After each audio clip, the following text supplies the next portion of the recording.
Preview.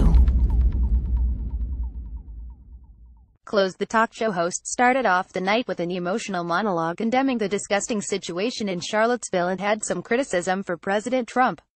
USA Today late-night hosts Jimmy Fallon and Seth Meyers took a break from joke-telling to react to the violent actions of white nationalists in Charlottesville, VA, over the weekend, in response to the planned removal of a Robert E. Lee statue. Heather Heyer, 32, died after a man ran his car into a crowd of counter-protesters, authorities say. The Tonight Show starring Jimmy Fallon. Even though The Tonight Show isn't a political show, it's my responsibility to stand up against intolerance and extremism as a human being, Jimmy Fallon told his audience. What happened over the weekend in Charlottesville, VA, was just disgusting.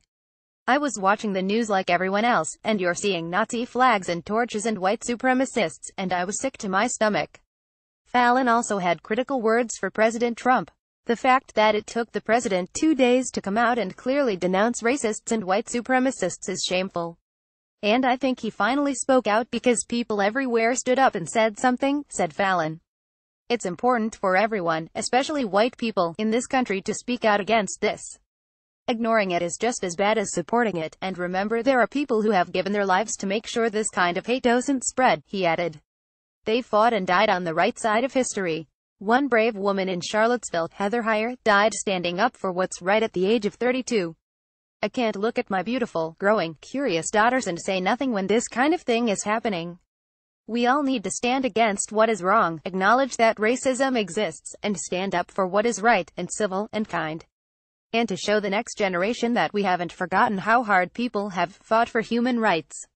We cannot do this. We can't go backward. We can't go backward. Late Night with Seth Meyers full on WASNT alone in castigating the president. Seth Meyers also had pointed words for No.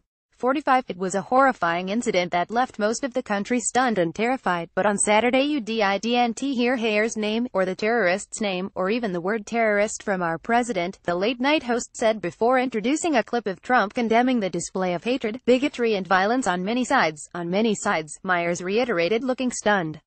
If that choice of words made you feel sick to your stomach, the good news is you're a normal and decent person.